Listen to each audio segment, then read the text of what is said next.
Merci beaucoup. Merci bien.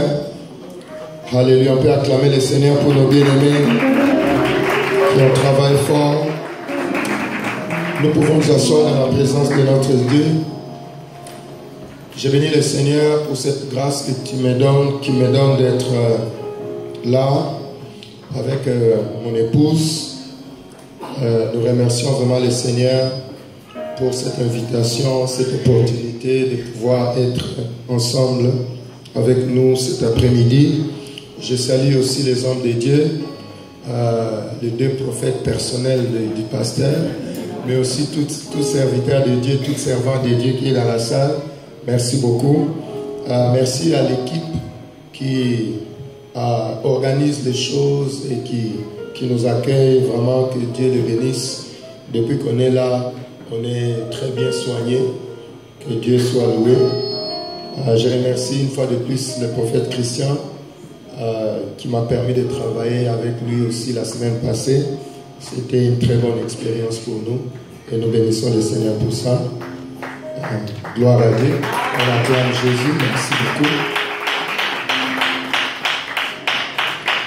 Je bénis Dieu aussi pour mon frère Jean-Claude qui nous a amenés, on a traversé Paris pour arriver ici. Donc on s'excuse légèrement pour le retard. C'est pas facile de rouler à Paris. Comme vous dites ici, c'est chaud. On a pris des bouchons et tout ça. On était ensemble à Parole du Salut où on intervenait ce matin. Dieu va nous fortifier. Alors nous sommes en train de parler dans le cadre de ce séminaire qui est organisé chaque année dans notre église sous le thème que les ténèbres cessent. Et cette année, le sous-thème était tiré du livre du prophète Zacharie au chapitre 14 et le verset 7, où la Bible dit à la fin de ce verset, mais vers le soir, la lumière paraîtra. Alléluia. Vers le soir, la lumière paraîtra. Zacharie chapitre 14 et le verset 7. Alors nous avons dit que pour bien comprendre ce verset où le verset est tiré, il fallait placer le verset dans son contexte. On parle ici du retour du Seigneur. Dans le chapitre 13 du livre de Zacharie, on parle comment le Seigneur est venu la première fois et il a été frappé et ses brebis ont été dispersées. Et la Bible dit, si tu frappes le berger, les brebis seront dispersées. Et quand il est venu la première fois, il a été frappé et ses brebis qui est Israël, le peuple d'Israël a été dispersé. Maintenant dans le chapitre 14, on parle du retour du Seigneur. Pas pour l'enlèvement, mais pour établir son règne sur la terre. Et la Bible dit, il viendra avec ses saints. Il y aura une bataille et Israël sera malmené. Et Israël va souffrir. Et la Bible dit dans le verset 6 de Zacharie 14, ce sera une journée sans lumière. Et quand il n'y a pas de lumière, c'est les ténèbres qui règnent. Alléluia. Et la Bible ajoute quelque chose d'important qu'on a souligné dans le verset 7, que ça sera une journée qui sera ni nuit ni jour. On a dit, c'est très très important de voir ça. Ça sera ni jour ni nuit. Mais ce n'est pas normal parce que dans Genèse chapitre 1, Dieu avait séparé la lumière des ténèbres. Il a établi le jour et la nuit. Et dans Genèse chapitre 8, le verset 22, il va dire que le jour et la nuit se succéderont. Ils ne seront pas mélangés. Mais là, il dit une journée qui sera ni nuit ni jour. C'est le signe de la confusion. Quand on ne peut plus distinguer le jour de la nuit, c'est le signe de la confusion. Là où il y a les ténèbres, règne la confusion. Et le Seigneur va ajouter, et c'est là qu'on a tiré les thèmes, mais vers le soir, quelqu'un dit avec moi, vers le soir, la lumière paraîtra dans ma vie. Dis encore avec moi, vers le soir, la lumière paraîtra dans ma vie. Et quelque chose encore d'intéressant, n'est-ce pas? Parce que normalement, la lumière ne paraît pas le soir. Si tu n'as pas eu la lumière le matin, ce n'est pas le soir que tu vas la voir. Le soleil s'élève le matin. La lumière apparaît le jour. Mais là, la Bible dit vers les soirs. Pourquoi Israël sera dans un soir? Israël sera dans un moment de désespoir. Les nations vont l'entourer. C'est la bataille d'Armageddon. Dans la vallée qui va se créer au bas de la montagne des Oliviers. Quand le Seigneur va arriver, cette montagne va se séparer en deux. Il y aura une vallée. Et c'est dans la vallée qu'il y aura la bataille. Et la Bible dit, Israël sera tellement coincé. La Bible dit, 2 tiers d'Israël va périr. Il n'y aura qu'un tiers qui va rester. Et c'est pour ces 1 tiers-là que la lumière va apparaître. Pas le matin, mais le soir. On a dit que le soir, c'est le moment de désespoir. Le soir, c'est quand tu commences à dire, c'est fini pour moi. Le soir, c'est quand tu dis, je n'ai pas gagné, c'est fini. Quand le soir arrive, on s'attend à la nuit, pas à la lumière. Quand le soir arrive, on s'attend à ce que la nuit vienne. C'est les ténèbres. Mais le Seigneur dit, le soir, la lumière va apparaître. C'est-à-dire que le Dieu que nous prions, c'est un Dieu qui peut agir au moment où toi tu crois que c'est fini. Amen. Le Dieu que nous prions, c'est un Dieu qui peut se manifester quand le monde dit c'est fini pour toi. Le Dieu que nous prions, c'est un Dieu qui peut agir quand toi-même tu commences à dire c'est fini. Quelqu'un me dit Amen. Amen. C'est à ce moment-là que Dieu peut se manifester. Tu sais, Pierre était dans la prison. On l'a arrêté, on l'a mis dans la prison. Il est resté dans la prison. La nuit qui précédait le matin où il devait être tué, c'est à cette nuit-là que l'ange a été envoyé par le Seigneur pour le sortir. Parfois tu peux te dire, j'ai comme l'impression que c'est le soir dans ma vie. Je m'attends seulement à la nuit. Il n'y aura plus rien dans ma vie. Le Seigneur dit, fais attention, parce que je peux briller dans ta vie quand tout le monde pense que ça sera la nuit. Il dit, le soir, la lumière peut apparaître. Le soir, au moment où on n'attend pas la lumière peut venir. Pour faire quoi? Nous avons dit, c'est pour arrêter les ténèbres. Et nous avons dit que l'une des caractéristiques des ténèbres, c'est la confusion. Dans Job chapitre 10, verset 22, la Bible dit, le pays des ténèbres, c'est le pays de l'ombre de la mort et de la confusion. Et nous avons dit que l'une des caractéristiques pour reconnaître que les ténèbres est en train de combattre ta vie, c'est la confusion. Quand tu commences à marcher dans la confusion, quand tu commences à avoir l'impression de ne plus distinguer les choses, quand tu commences à avoir l'impression de ne plus voir clair dans ta vie, c'est ainsi que les ténèbres est en train d'agir. Alléluia. Et nous avons donné quelques caractéristiques de la confusion. Vous ne pouvez pas tout donner. Nous avons dit qu'il y a la confusion, il y a le sentiment de ne pas vivre le plan de Dieu. Le plan qu'on attendait de Dieu, quand on ne le vit pas, on est dans la confusion. Daniel va dire dans Daniel chapitre 9, à toi la justice, à nous la confusion. Pourquoi? Parce que nous sommes le peuple de Dieu. On n'était pas censé être des esclaves. On n'était pas censé être en prison. On a déjà été esclaves en Égypte. Et Dieu nous avait libérés. Il n'avait pas dit que nous retournerions encore dans l'esclavage. Mais quand Daniel était à Babylone, Daniel s'est rendu compte que je suis de Juda. Et Daniel s'est rendu compte qu'il servait un roi païen. Daniel s'est dit, moi je ne devais pas être à Babylone. Normalement je devais être à Jérusalem. Je ne devais pas être en train de servir un roi païen. S'il y a un roi à servir, ça serait un roi de Dieu, un roi choisi par Dieu, prophétisé par les prophètes ou par les sacrificateurs. C'est lui que je devais servir. Donc quand un enfant de Dieu vit un plan qui n'est pas conforme à la promesse de Dieu, au plan de Dieu, à la destinée de Dieu, c'est un moment de confusion. C'est là que Daniel a dit, je dois recourir à la prière. C'est que quelque part, nous avons péché contre Dieu. Voilà pourquoi la confusion est entrée. Et la confusion, c'est un signe de ténèbres. Et c'est comme ça que Daniel s'est engagé dans la repentance. Parce qu'il voulait que le Seigneur lui parle comment la confusion doit prendre fin. Alléluia. Comment la confusion doit prendre fin. En tant qu'enfant de Dieu, quand je vis un plan qui n'est pas conforme au plan de Dieu, C'était un moment de confusion. Quelqu'un me dit Amen. C'était un moment de confusion. Quand le Seigneur me promet la paix, et moi je ne vis pas la paix, je suis un peu comme confus. Parce qu'il est Yahweh Shalom pour moi. Mais c'est comme si je ne vis pas cette paix. Quand le Seigneur dit, Marie, aimez vos femmes, et je n'arrive pas à aimer ma femme, c'est un moment de confusion. Parce que je me pose des questions, pourquoi je ne suis pas capable? Quand la Bible dit, femmes, soyez soumises à vos maris, quand une sœur sent que la rébellion vient la chercher, l'orgueil vient la chercher devant son mari, elle se dit, mais il y a quelque chose qui ne va pas avec moi. Quand la Bible dit, enfants, honorez les parents et soyez soumis aux parents. Mais si moi, je vis, mais je sens que j'ai du mal à être soumis à mes parents, je vis une confusion. Quand la Bible dit, je serai la tête et non la queue. Mais je me rends compte dans tout ce que je fais, je suis plutôt la queue et non la tête. Je commence à dire, peut-être je vis un moment de confusion.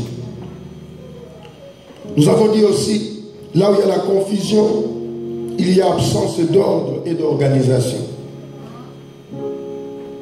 Alléluia. Il y a quoi? Absence d'ordre et d'organisation.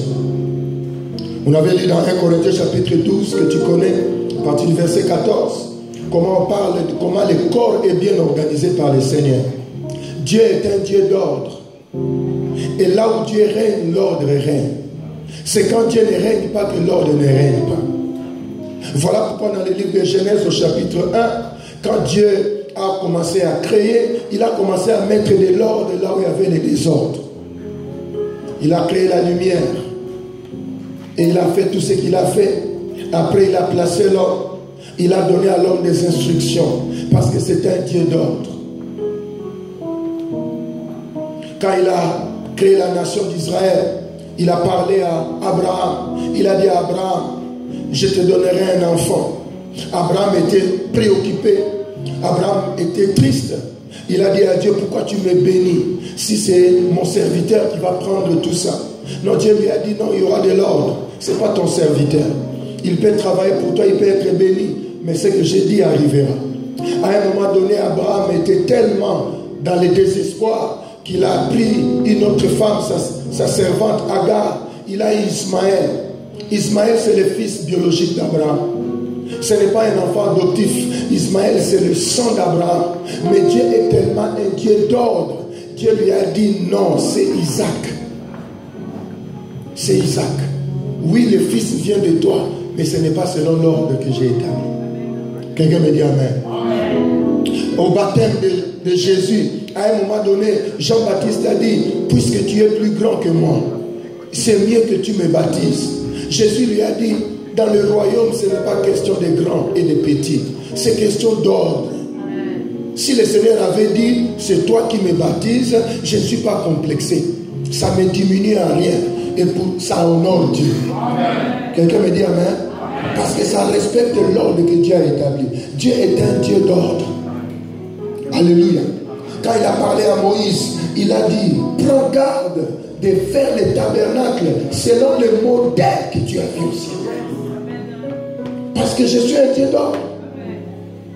Fais ce comme tu as vu. Ne fais pas comme toi tu veux. C'est un Dieu d'ordre. Et comment tu sais que les ténèbres te combattent? Comment je saurais que les ténèbres me combattent? Quand l'ordre commence à être renversé. Quelqu'un me dit Amen. Quand l'ordre commence à être renversé, quand je ne peux plus m'organiser, l'absence d'ordre est un signe de malédiction. Quelqu'un me dit Amen. L'absence d'ordre est un signe de malédiction. Dans la Bible, il y a un garçon qui était né l'aîné. Le jour où il a renversé cet ordre, il a été maudit. Esaü était l'aîné. Mais le jour où il a dit, Dieu m'a donné les droits de naissance, mais je pense que Dieu ne se préoccupe pas de ces choses-là. Pour la nourriture, prends mon droit de naissance. La Bible dit, il a pleuré devant son père. Il a dit à son père, bénis-moi. Son père l'a maudit au contraire. Quelqu'un me dit Amen. Dieu est un Dieu d'ordre, mon frère, ma soeur. Là où l'ordre est renversé, l'activité des ténèbres augmente. Quelqu'un me dit Amen. Là où l'ordre est renversé, l'activité des ténèbres augmente. Si tu, dans Dans chaque famille où la femme domine l'homme, où la femme dirige l'homme, il y a toujours des problèmes de santé, des problèmes de finances, des problèmes émotionnels. Parce que l'ordre de Dieu est renversé. Quelqu'un me dit amen. Et la plupart des problèmes que nous avons dans nos pays aujourd'hui, parce que l'ordre est en train d'être renversé. Dans l'église, quand l'ordre est renversé, cette église n'opère plus bien. Le Saint-Esprit n'opère pas quand l'ordre est renversé. Quelqu'un me dit amen. Voilà pourquoi l'apôtre Paul avait les soucis de l'église de Corinthe. C'est comme ça que dans le chapitre 12, il a insisté sur l'ordre. Quelqu'un me dit amen. C'était une église où il y avait les dons spirituels qui opéraient, mais il y avait un problème d'ordre. C'est comme ça que l'apôtre a donné l'enseignement. Il a dit, oui, je peux avoir tous les dons, mais s'il n'y a pas l'ordre, s'il n'y a pas d'abord l'amour, ça ne marche pas. Voilà pourquoi il a dit, vous pouvez prophétiser, mais un après l'autre. Pourquoi? L'ordre. Il a dit pour la Sainte-Seine, ne mangez pas chacun de son côté. Attendez-vous ensemble. C'est pourquoi l'ordre.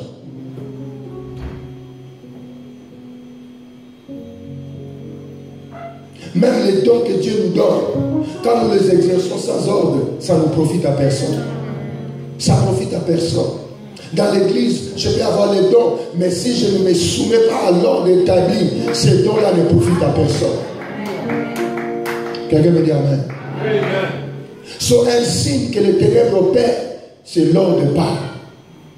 Alléluia. Dans ma vie, quand je ne suis pas ordonné, c'est un signe que les ténèbres est en train d'opérer. Quand j'ai du mal à organiser ma vie, quand j'ai du mal à organiser ma famille, quand j'ai du mal à organiser l'église, quand j'ai du mal à organiser mes affaires, mes finances, c'est un signe que les ténèbres est en train de me combattre. Alléluia. Troisième chose que nous avons dit, qui montre qu'il y a confusion. Et là où il y a confusion, il y a les ténèbres. C'est qu'on considère une chose pour une autre. Et on considère une personne pour une autre. Alléluia.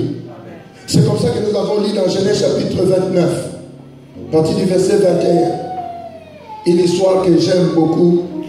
Ça me fait du bien quand je lis cette histoire-là. C'est le mariage de Jacob. Tu connais l'histoire. Jacob, c'est un jeune homme qui vient de prendre les droits d'aînesse de son frère. Tu connais Jacob? C'est que tu ne peux pas jouer à côté de Jacob, il va te voler ce qui t'appartient. Maintenant, son frère veut le tuer et il fuit chez son oncle. Et quand il arrive là-bas, il voit Rachel. Et il aime Rachel. Mais il n'a pas la dot.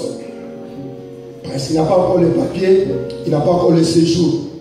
Il n'a pas le permis de travail. Donc, il n'a pas de dot.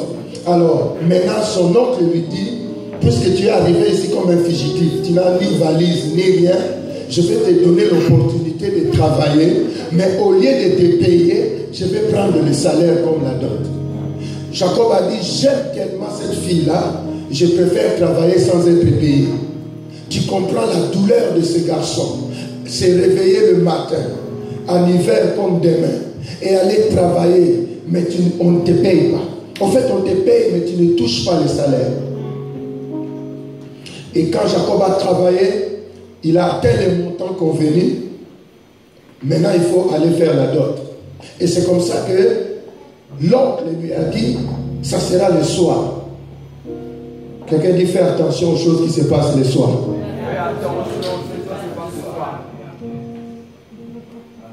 Alléluia. Voilà pourquoi moi j'ai béni le Seigneur, parce que la première fois que j'ai vu ma femme, c'était la journée. J'ai passé, et puis on l'a vu assise devant leur magasin, avec un ami qui est à Bruxelles. Et puis on s'est arrêté. Et puis on est entré dans le magasin. Elle ne connaît pas salon de coiffure. Elle ne me connaît pas, moi je ne la connais pas. Maintenant, comment on va s'introduire? Chez nous, les prédicateurs, nous sommes timides. Hein? À l'époque, je n'étais pas encore prédicateur, mais la belle était déjà cachée. J'avais 22 ans. Et on est entré dans le salon de coiffure. Parce qu'on voulait qu'elle nous suive pour qu'on parle. Parce qu'elle était assise dehors, on voyait les gens et tout ça. Et puis quand on est entré, elle est entrée. Mais toutes les victoires sont précédées par des combats. Et le combat a commencé. Parce que sa tante aussi est entrée. Maintenant, comme sa tante est entrée, je ne sais pas si elle avait compris la manœuvre, mais elle est entrée, elle a dit, hey, vous cherchez quoi? Et puis nous avons dit, on va faire le cœur. On appelait ça kerni à l'époque. On veut tourner les cheveux et tout ça. Et la tante a commencé à nous montrer les produits. On était très découragés. Elle parle des produits. On dit, maman, on n'est pas là pour les produits. Est-ce que tu ne pouvais pas rester dehors? Et nous sommes partis ce jour-là, rien ne s'est passé. Très difficile, papa. Rien ne s'est passé. Comme on dit chez moi, Dieu ne dort pas, il s'est réveillé. Un jour, j'ai découvert qu'un ami était son cousin. Et cet ami était là-bas, dans le même magasin. Et moi, je passais, il m'a fait signe. Il est venu dans notre quartier. Et je me suis arrêté. Et j'ai parlé avec lui. Elle est arrivée. On s'est salué. Mon cœur battait le sang. Tu pouvais voir sous mes chemises. Et j'ai dit à mon ami, tu connais la fille? Il a dit, je connais la fille. J'ai dit, moi, mon cœur est abîmé depuis qu'elle était seule. Alléluia. On s'est rencontrés le jour. Mais ce jour-là, on a dit à Jacob, ça sera le soir. Le soir, c'est le signe des ténèbres. On a donné la dot, célébration. On a pris Léa. On a donné à Jacob. Jacob aussi, c'était un frère qui était vraiment... on lui a donné Léa. Et puis, on a donné même une servante à Léa. Jacob est parti. Le soir, Jacob savait que c'est Rachel. Tu vois, là où il y a les ténèbres et la confusion, te fait prendre quelqu'un pour celui qui n'est pas. Celui qui marche dans la confusion va aimer la femme, mais qui n'est pas la femme de sa destinée. Celui qui marche dans la confusion va aimer un homme qui n'est pas son mari. Celui qui marche dans la confusion, dans les ténèbres, va travailler avec des partenaires d'affaires qui ne sont pas ses partenaires. Quand tu es dans la confusion, tu peux appeler Jean alors que c'est Pierre. Quand tu es dans la confusion, tu peux appeler Annie alors que c'est Maurice. Quand tu es dans la confusion, tu confonds les gens, tu confonds les choses. C'est à cause de cette confusion-là que le matin maintenant, Jacob se lève. Quand la lumière apparaît, oh, Jacob regarde. Je ne sais pas qu'est-ce qui s'est passé. Moi, j'imagine les histoires de la Bible, ne fait pas comme moi. Hein? J'imagine Jacob en train de brosser les dents le matin. Il dit, maman, est-ce que tu peux m'amener l'eau? Léa entre comme ça. C'est qui ça? Il dit, c'est ta femme. Quelle femme? Ah, le soir, on lui a donné une autre femme.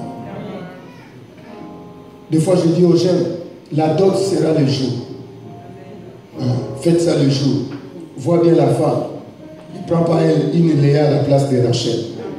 Alléluia. Quand il y a la confusion dans ta vie, tu confonds les personnes. Et puis nous avons dit aussi que quand il y a la confusion, on mélange ce qui doit être séparé. Dans Lévitique chapitre 10, les enfants d'Aaron ont mélangé ce qui devait être séparé. Le Seigneur a dit, vous me sanctifierez, c'est-à-dire vous me séparerez, vous me mettrez à part. Et on avait établi les tabernacles. Et dans les tabernacles, il y avait des autels qui étaient prévus. C'est là que tu allumes le feu. Dans le parvis, il y a un autel. Tu avances comme ça, il y a l'autel de parfum. C'était là. Tu ne peux pas allumer un autre feu. Parce que tu vas mélanger ce qui doit être séparé. Et ces garçons-là, ils ont pris un brasier. Ils ont allumé le feu. Ils ont voulu donner à Dieu ce qui n'était pas à Dieu. La Bible dit, ils sont morts ces jours-là. Tu vois, quand il y a la confusion, les ténèbres entrent, il y a le mélange. On mélange ce qu'on doit séparer. Et c'est comme ça que quand tu lis les livres de Lévitique, le Seigneur va dire, ou l'Ancien Testament, il va dire que quand l'homme couche avec la bête, c'est la confusion, n'est-ce pas? Il dit quand un homme couche avec sa fille, c'est quoi? C'est la confusion. Parce que tu mélanges des choses qui ne doivent pas être mélangées. Quand tu vis dans ta vie et tu commences à avoir envie de mettre ensemble ce qui doit être séparé, c'est un signe que les ténèbres agissent. Quelqu'un me dit amen. Voilà pourquoi, quand le Seigneur Jésus est venu, il a appelé l'Église, un peuple appelé à part. Il dit, sortez des milieux d'eux, séparez-vous. Parce que si vous restez ensemble, c'est la confusion. Voilà pourquoi le Seigneur va dire, sois chaud ou sois froid. Parce que quand tu es mélangé, je ne suis pas dedans. Dieu n'est pas un Dieu de mélange, il est un Dieu de distinction. Dieu n'est pas un Dieu de mélange, il est un Dieu de distinction. Dieu se distingue toujours. Alléluia. Il se distingue toujours. Souviens-toi quand on a pris l'arche, on a placé ça dans le temple de Dagon. Les statues de Dagon ici, l'arche, là, Dieu a dit non, on ne peut pas me mettre dans la même pièce qu'un autre Dieu. Je ne suis pas un Dieu qu'on peut mélanger. La Bible dit on a trouvé la statue tombée, on l'a redressée. On l'a trouvé tombée, on l'a dit ah bon, c'est comme ça. La prochaine fois, on l'a trouvé un morceau, coupé un morceau. Parce que Dieu voulait dire ne me mélangez pas. Alléluia. Et c'est comme ça qu'on a donné les signes de la confusion. 1. Je ne vis pas le plan de Dieu, alors que je suis un enfant de Dieu. 2. Je suis mélangé. Je confonds les personnes. 3. Je vis dans le désordre. Il n'y a pas d'ordre dans ma vie. 4. Je mélange ce qui est saint avec ce qui est souillé. C'est un signe que les ténèbres agissent dans ma vie. C'est un signe que les ténèbres agissent dans ma vie. Quand je viens servir dans l'église, alors que la veille j'étais dans l'impudicité, c'était un mélange. C'est un mélange. Alléluia. Parce que je viens servir un Dieu qui ne se mélange pas. Quand je suis dans l'église, la Bible dit, soyez soumis au conducteur, mais je suis dans la rébellion, c'est un mélange. Tu ne peux pas avoir l'esprit de Dieu, qui est l'esprit de soumission, et l'esprit de la puissance de l'air, l'esprit qui agit dans le fils de la rébellion. Là où il y a la rébellion, Dieu n'est même pas un centimètre là-dedans. Alléluia. Parce que celui qui s'est révélé au ciel, il a perdu sa place au ciel. Au ciel, il y a un ordre, il n'y a pas de rébellion. Au ciel, il y a l'intimité et la communion. Au ciel, personne ne veut être plus grand. Dans la Trinité, personne ne veut être plus grand. Voilà pourquoi le Père n'est pas venu nous sauver. Il dit, je vais laisser cette gloire au Fils. C'est le Fils, c'est lui que vous allez adorer comme votre Sauveur.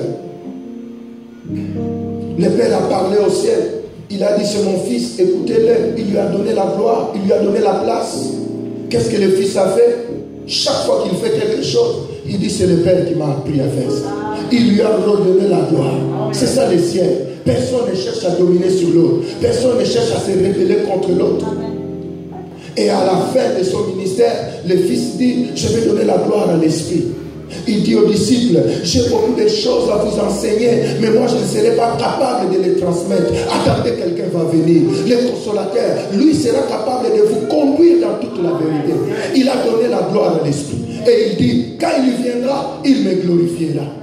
Quand le Saint-Esprit vient, il ne vient pas être glorifié lui-même. Lui, quand il agit, il dit glorifie Jésus. Lui, quand il guérit, il dit glorifie Jésus. Lui, quand il te libère, il te dit glorifie Jésus. So, tu vois, c'est ça l'atmosphère du ciel. Et c'est ça qui doit être l'atmosphère des enfants de Dieu. Alléluia. Même dans le foyer, même dans le mariage. Alléluia. Ce n'est pas parce que Dieu a dit, je suis le chef de ma femme, même si j'aime vraiment être le chef de ma femme. Mais je le fais de façon qui est accompagnée d'amour. Alléluia. Je suis le chef, mais le chef, ce n'est pas celui qui mate, c'est celui qui donne aux gens l'opportunité d'émerger. Voilà pourquoi ma femme aussi ne cherche pas à se... Hein? Non. Hein? Elle est là. Moi, ça ne me dérange pas. Des fois, on rentre à la maison, c'est l'hiver du Canada, on est dans la voiture, on descend, ses paires de chaussures sont là, elle ne les prend pas. Seulement quand on rentre à la maison, les mentons enlevés. Il dit, hé papa, Il y a les chaussures dans la voiture.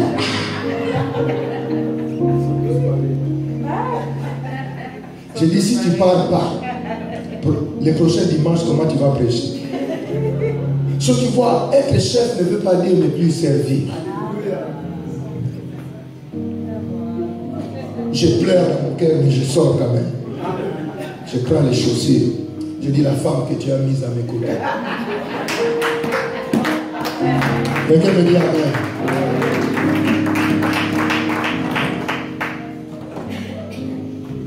Mélanger. Alléluia. Mais ce soir, avant de terminer, le verset disait, les soirs, la lumière va paraître. Les soirs, la lumière va paraître. Mais pourquoi la lumière va paraître? Les soirs, il y a la confusion. Mais pourquoi la lumière va paraître? L'une des raisons pourquoi les ténèbres doivent cesser, pour que la lumière apparaisse. La lumière apparaît dans un but, c'est de faire une séparation. Alléluia. De faire une séparation. Quand la lumière apparaît, la lumière vient dans ta vie pour mettre une séparation. Voilà pourquoi, quand Dieu a commencé à créer dans le livre de Genèse, souvent, il recourait à la technique de séparation. Quelqu'un me dit amen? Amen. Souvent, quand Dieu agissait, il recourait à la séparation. Comme on n'a plus de temps, laissez-moi sauter rapidement dans quelques versets. Dans Genèse, si tu prends le premier chapitre de Genèse, on va prendre juste 2-3 versets à gauche à droite. Dans le verset 4, la Bible va dire, Dieu vit que la lumière était bonne. Et Dieu fait quoi? Sépara la lumière d'avec les ténèbres. Alléluia. Dieu dit, pour que j'arrête la confusion, il faut que je fasse quelque chose pour séparer. Alléluia. Dis, Père éternel, au nom de Jésus, je te demande ce soir de me séparer de quelque chose qui ne vient pas de toi.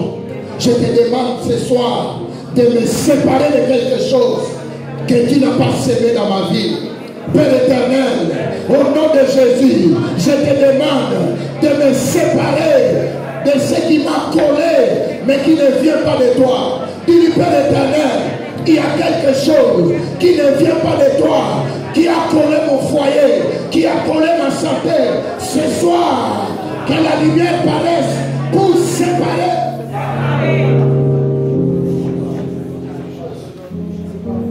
Alléluia.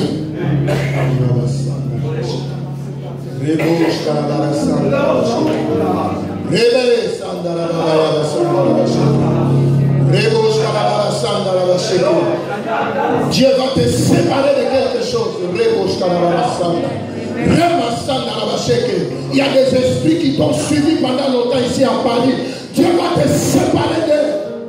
Il y a des échecs qui te suivent partout. Dans une entreprise, il te suit. Dans l'autre, le temps est venu pour que Dieu te sépare. Il y a des relations que tu ne devais pas entrer dans ces relations-là. Ce sont des relations qui sont venues te troubler. Les relations qui sont venues te retarder. Il y a un moment donné, quand Dieu te visite, il va te séparer de quelqu'un. Il va te séparer de quelqu'un. Dieu va le faire. Alléluia. Quand il veut créer, quand il veut avancer dans la vie de quelqu'un, il commence par faire des séparations. Alléluia. Il y a des moments dans ta vie, Dieu doit te séparer d'une maladie. Cette maladie t'a collé pendant longtemps. Cette maladie t'a suivi pendant longtemps. Il y a des jours où Dieu se lève dans ta vie et il dit aujourd'hui, les liens qui étaient entre toi et cette maladie doivent être brisés. Alléluia. Parce que Dieu veut te séparer de ça.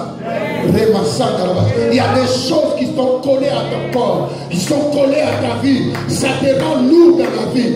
Tu veux décoller, il te fait descendre. Tu veux monter, il te fait descendre. Quand Dieu sera fatigué, il va te séparer. Il va te séparer. Parce que ton temps de décoller est arrivé. Ton temps de décoller est arrivé. Ton temps de monter est arrivé. Ton temps d'aller loin est arrivé.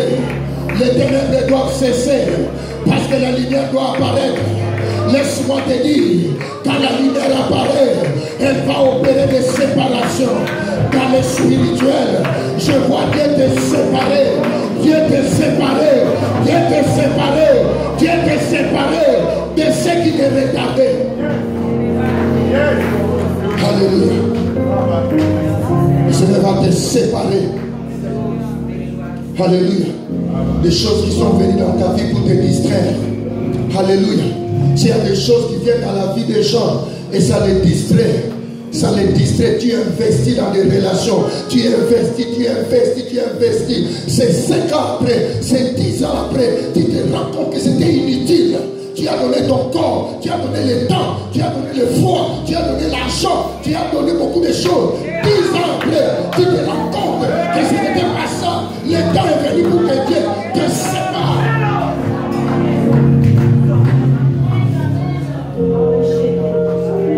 Le temps est venu pour que Dieu te sépare.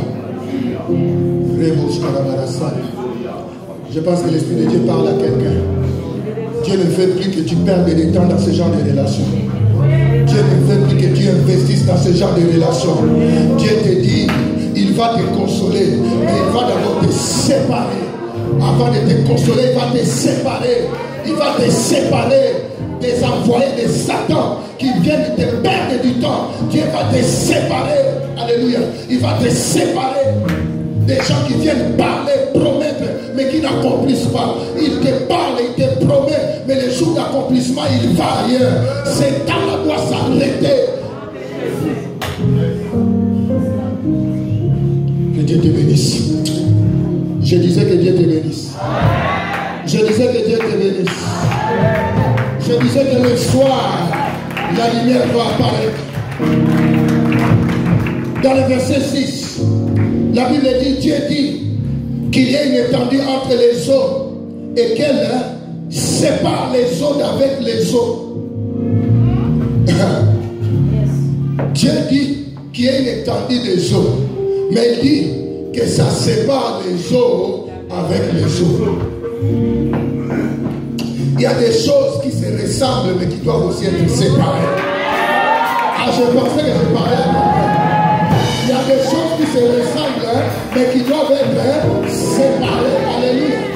Il y a des hommes, oui, tous sont des hommes. Tous marchent pareil. Tous portent les pantalons. Mais dans les spirituels, Dieu peut les séparer. Il dit, choisis celui-là. Ne prends pas celui-là. Quelqu'un me dit amen.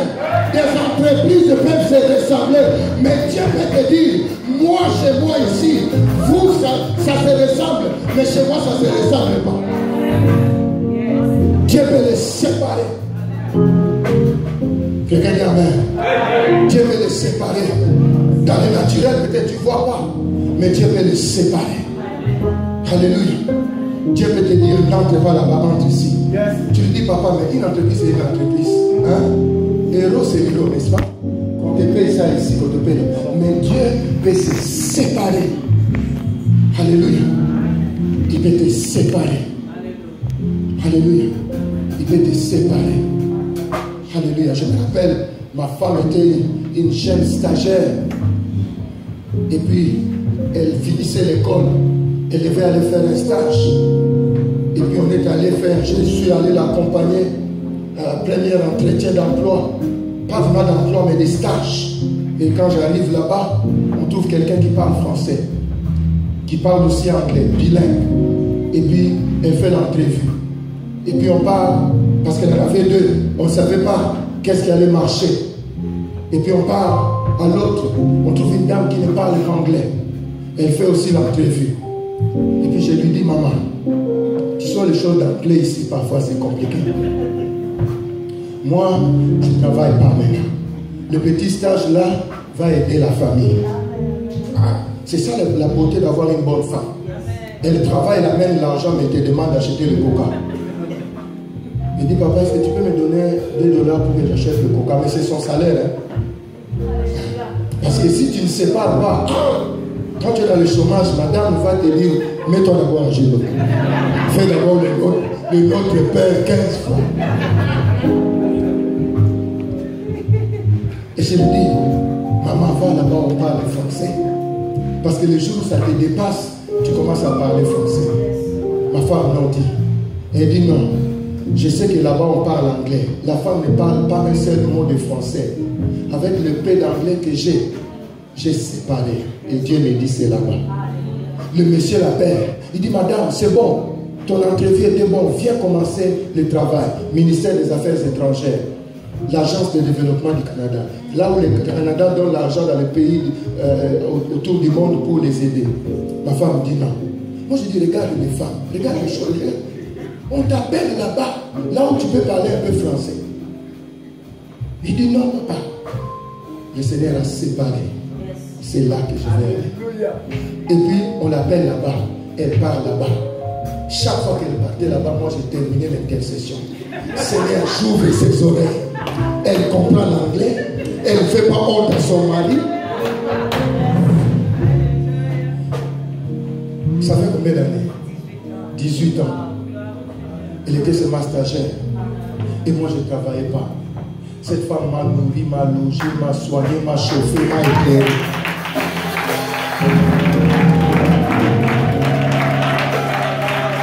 Tu sais pourquoi tu sers Dieu, hein? Tes témoignages, c'est seulement les longues prières. Toi-même, ça ne va pas.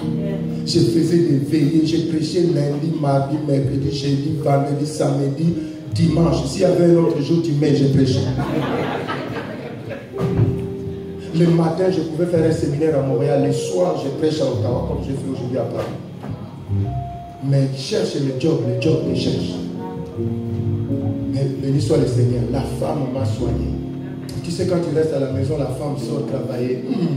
Ça fait du bien.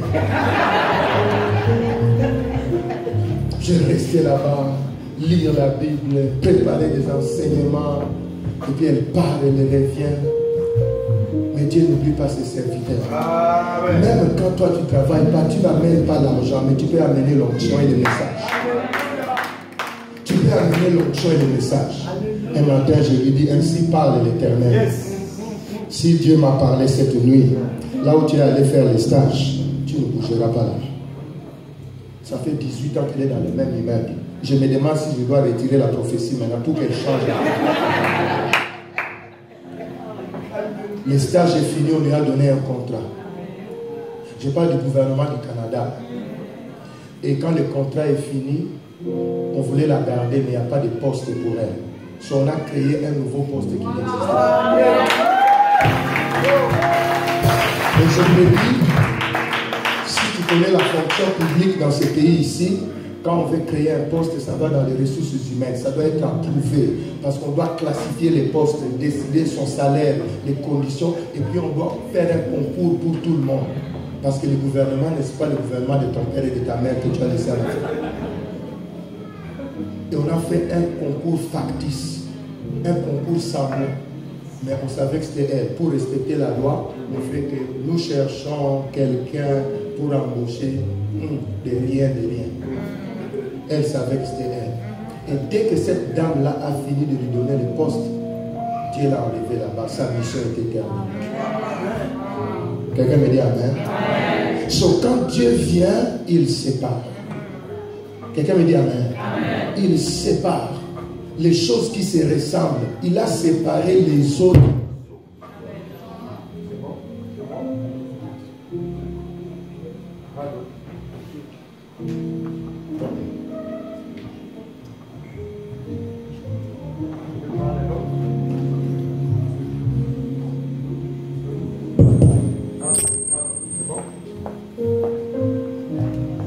Merci beaucoup. Alors la Bible dit, Dieu a séparé les eaux des eaux. C'est-à-dire que pour les gens, c'était seulement l'eau. Mais Dieu savait que ces eaux ici ne sont pas pareilles. Il y a des eaux qui sont là-bas et qui tombent des fois. Il y en a d'autres qui sont sur la terre. Même quand ça se ressemble, Dieu peut nous aider. Quand la lumière brille, nous pouvons séparer même les choses qui se ressemblent. Alléluia. Les choses qui se ressemblent. Dans la maison d'Isaïe, tous les garçons étaient des garçons. Mais Dieu avait dit au prophète, sépare. Sépare, même si c'est les garçons de même père. David, c'est David. Il est un homme commun, c'est un garçon commun, mais c'est David que j'ai choisi. Alléluia. Regarde dans le verset 14. La Bible dit, Dieu dit qu'il y ait des luminaires dans l'étendue du ciel. Pour faire quoi? Pour séparer les jours d'avec la nuit. So, tu vois, Dieu met faire la confusion par la séparation. Il met faire la confusion par la séparation. Si tu prends le verset 17, toujours dans Genèse chapitre 1, Dieu le plaça dans l'étendue du ciel pour éclairer la terre, pour présider au jour et la nuit, et pour séparer la lumière avec les ténèbres. Et Dieu vit que cela était bon. Il y a des séparations qui sont bonnes. Il y a des séparations qui sont mauvaises, mais il y a des séparations qui sont bonnes. Quand Dieu te sépare du péché, c'est bien. Quand Dieu te sépare de Satan, c'est bien. Quand Dieu te sépare des démons, c'est bien. Quand Dieu te sépare des oppressions démoniaques, c'est bien. Quand Dieu te sépare d'une maladie, c'est bien. Quand Dieu te sépare des échecs de ta famille, c'est bien. Voilà pourquoi il y a des choses que tu ne dois pas appeler nos choses à nous. Alléluia. Non. Dieu viendra te séparer de ce qui ne lui appartient pas.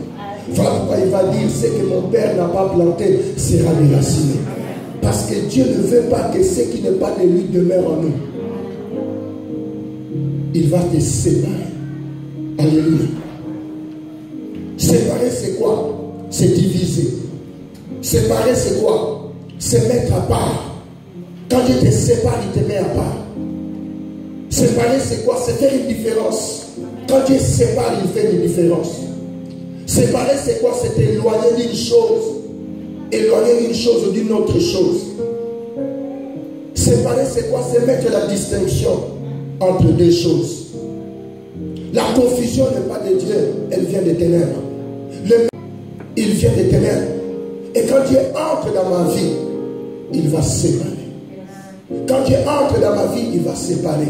Quelqu'un me dit amen. Si Dieu me sépare de quelqu'un, il prendra soin de la personne.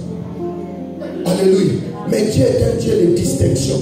Dieu est entré dans une grossesse qui avait des jumeaux, mais il l'a séparé au milieu. Il dit Jacob sera ceci, Esaü sera cela. C'est un Dieu qui sépare. Alléluia. Il vient séparer parce qu'il veut que ce qu'il a mis en toi puisse apparaître. Alléluia. So, voilà pourquoi quand il y a la confusion, nous faisons comme Daniel. Nous nous repentons et nous prions. Et Dieu revient. Il met fin à la confusion. Je termine dans Joël chapitre 2, au verset 12, que tu connais très bien. Joël chapitre 2, le verset 12. La Bible dit, maintenant encore, dit l'Éternel, revenez à moi de tous vos cœurs, et avec des jeûnes, avec des pleurs et des lamentations, déchirez vos cœurs et non vos vêtements, et revenez à l'Éternel votre Dieu, car il est compatissant et miséricordieux, là la colère est riche en bonté, et il se répand des mots qu'il envoie. So, tu vois la technique pour revenir vers le Seigneur, afin de donner à Dieu l'opportunité d'arrêter la confusion, c'est d'abord la repentance. Quelqu'un me dit amen. C'est le changement dans le cœur. C'est le changement dans le cœur. C'est dire au Seigneur, Seigneur, cette confusion-là ne pouvait pas venir dans ma vie si je n'avais pas ouvert une porte, s'il n'y avait pas un problème quelque part. Si ce n'est pas moi, c'est quelqu'un à côté de moi, mais nous sommes ensemble. Quand il perd, je perds aussi. Quelqu'un me dit amen. Tu sais, dans le spirituel, tu peux perdre alors que la faute est commise par quelqu'un d'autre. Parce que nous sommes une équipe. Voilà pourquoi la Bible dit, si un membre est malade, tout le corps est malade.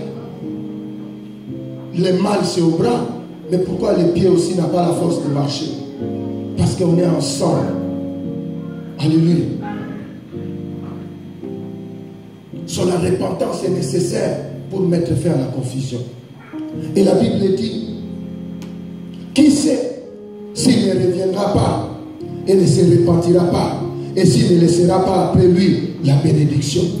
La Bible dit, qu'est-ce qui va se passer si quelqu'un se répand? La Bible dit, qui sait ce qui va se passer?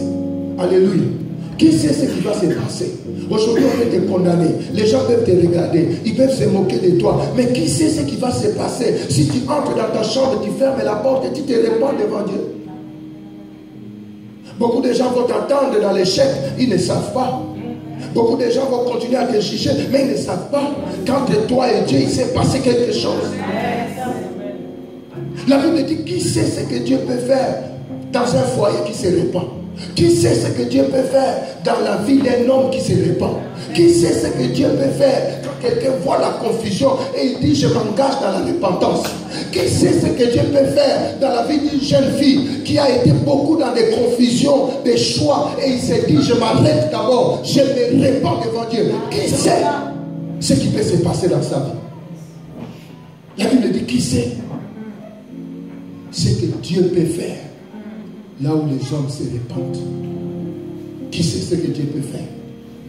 Qu'est-ce que Dieu peut laisser derrière? Et la Bible continue. Puisqu'on n'a plus beaucoup de temps, si nous allons dans le verset 17, la Bible dit que le sacrificateur, serviteur de l'Éternel, dise à l'Éternel, épargne ton peuple. Ne livre pas ton héritage à la honte, l'opprobre, aux moqueries des nations. Pourquoi dira-t-on parmi les peuples, où est leur Dieu? Parce que quand je vis dans la confusion, les gens me posent la question, où est le Dieu que tu sers? Où est le Dieu que tu pries? Où est le Dieu pour lequel tu vas chaque soir à la réunion? Alléluia. Et la Bible dit, quand la repentance commence, regarde le verset 18, Dieu commence à devenir jaloux. Quand tu te répands, la jalousie de Dieu s'élève à ton sujet. Quand Dieu te voit dans l'humilité, dans la recherche de la crainte et de la sanctification, Dieu redevient jaloux à ton sujet. Il commence à te regarder et dit non, je suis jaloux de lui, je ne peux pas le laisser entre les mains du diable. Je suis jaloux de cette vie ici, je ne peux pas accepter que ça se perde. Je suis jaloux de cet homme-là, je suis jaloux de cette femme-là, je suis jaloux de cette famille-là, je suis jaloux de cette église-là. Malgré ce qu'ils ont fait, malgré ce qui s'est passé dans leur vie, malgré les erreurs de sa jeunesse, mais quand il se répand, je deviens jaloux. Je ne veux plus qu'on le touche. Je ne veux plus que la confusion arrive dans sa vie. Je ne veux plus qu'on le malmène. Je ne veux plus qu'on le maltraite. Parce que ma jalousie s'élève là où il y a la repentance. Là où il y a la repentance, Dieu devient jaloux de toi. Et le mal que lui-même avait permis dans ta vie, il commence à combattre ce mal-là. Alléluia.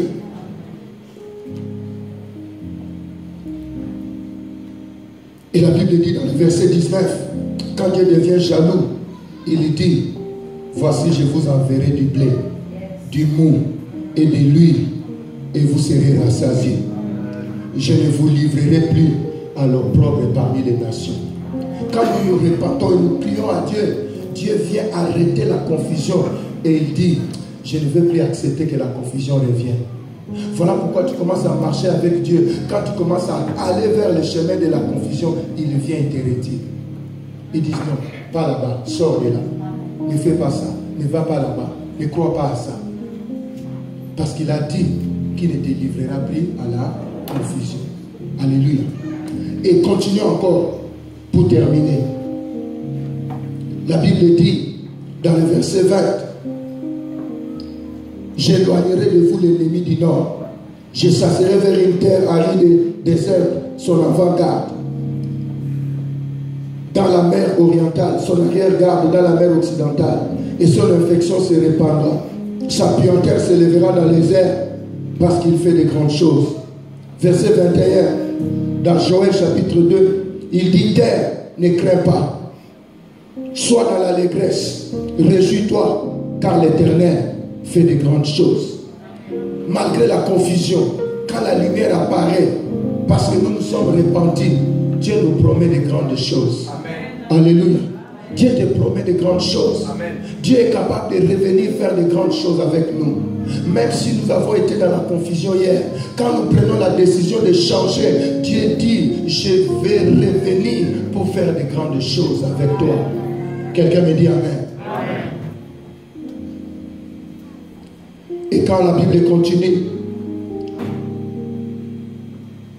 verset 25, parce qu'on n'a pas le temps, il dit, je vous remplacerai les années qui ont été dévorées. Quelqu'un acclame la parole de Dieu. Quelqu'un acclame la parole de Dieu. Alléluia.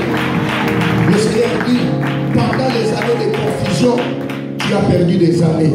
Pendant les années de confusion, ta famille a perdu beaucoup de choses. Pendant des années de confusion, tu as perdu même l'argent parce que tu as investi à la mauvaise place. Mais Dieu dit, quand je reviens vers toi, parce que toi tu reviens vers moi, tu reconnais ta confusion et tu pries, il dit que je vais te remplacer les années perdues. Alléluia. Tu sais, le monde dit, les temps perdus, on ne les retrouve jamais, sauf chez Dieu. Dieu peut te redonner les années perdues. Alléluia. Dieu peut te redonner les années d'humiliation, mais dans la gloire. Dieu peut te redonner les années d'injustice, mais dans la justice. Dieu peut te redonner les années perdues dans la honte, mais dans l'honneur. Alléluia. C'est comme ça que Dieu fait pour te faire oublier la souffrance. C'est comme ça que Dieu fait pour te faire oublier les humiliations. Il te redonne les années perdues. Alléluia. Je prie que ce soir, que Dieu redonne à quelqu'un les années perdues. Je prie que ce soir, que Dieu te redonne les affaires perdues. Je prie que ce soir, que Dieu te redonne le respect perdu. Je prie que ce soir, que Dieu te redonne l'amour perdu. Je prie que ce soir, que Dieu te redonne les années perdues dans la maladie. Que Dieu te paye sans santé de fer au nom de Jésus. Alléluia. Mais regarde le verset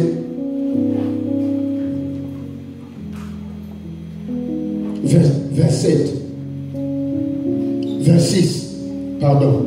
Il dit, vous mangerez et vous vous rassasierez et vous célébrerez le nom de l'Éternel votre Dieu, qui aura fait pour vous des prodiges. Et mon peuple ne sera plus jamais dans la confusion. Ah, je pensais que je disais, le peuple de Dieu ne sera plus jamais dans la confusion. Je disais que le peuple de Dieu ne sera plus jamais dans la confusion. Quand la lumière apparaît, le peuple sort de la confusion. Mais comme si je n'avais pas compris, dans le verset 27, le Seigneur me rappelle, il dit, vous saurez que je suis au milieu d'Israël, que je suis l'Éternel votre Dieu, et qu'il n'y en a point d'autre, et mon peuple ne sera plus jamais dans la confusion. Acclame encore le Seigneur. Alléluia. Tu sais, dans la Bible, les choses qui se répètent, ce sont des messages très forts. Parce que l'apôtre Jean a dit, on ne pouvait pas tout écrire, sinon le monde serait rempli de livres. C'est-à-dire, pour écrire dans la Bible, c'était une sélection. Mais quand Dieu répète la chose, ça veut dire qu'il y a quelque chose pour toi et moi. Dans le verset 26, il dit, il n'y aura pas de confusion. Dans le verset 27, il revient. Il dit, si tu n'as pas compris mes choses, je répète, quand tu te répands et tu reviens vers moi, parce que tu ne veux plus rester dans cette confusion, je te promets doublement l'absence de confusion. Alléluia. Je te promets doublement l'absence de confusion. Et il y a quelque chose, et c'est là que je lis mon dernier verset. Dans le verset 28. Souvent, on prend ces versets-là à part. Mais le Seigneur dit, dans le verset 28, après cela, je répandrai mon esprit. Tu sais, l'esprit est répandu là où il n'y a plus de confusion. C'est là où il n'y a plus de confusion. Là où les ténèbres ne règnent plus. Le Seigneur dit, après cela, c'est-à-dire après que je sors mon peuple de la confusion, maintenant je le remplis de mon esprit. Parce que je ne peux pas le remplir quand il est dans les ténèbres. Alléluia. Dieu ne nous attend pas dans les ténèbres, il nous attend dans la lumière. Alléluia. La Bible dit, il nous a transférés du royaume des ténèbres vers le royaume de lumière. Dieu ne peut pas opérer dans les ténèbres. Il ne te guérira pas dans les ténèbres. Il ne te parlera pas dans les ténèbres. Il ne te prophétisera pas dans les ténèbres. La seule chose que Dieu parle à quelqu'un qui est dans les ténèbres, c'est à l'appel pour la repentance. Mais quand tu es dans les ténèbres, il ne te parle pas beaucoup. Quand Paul était pharisien, Dieu ne lui parlait pas. La seule chose qu'il lui a dit, pourquoi tu persécutes l'Église?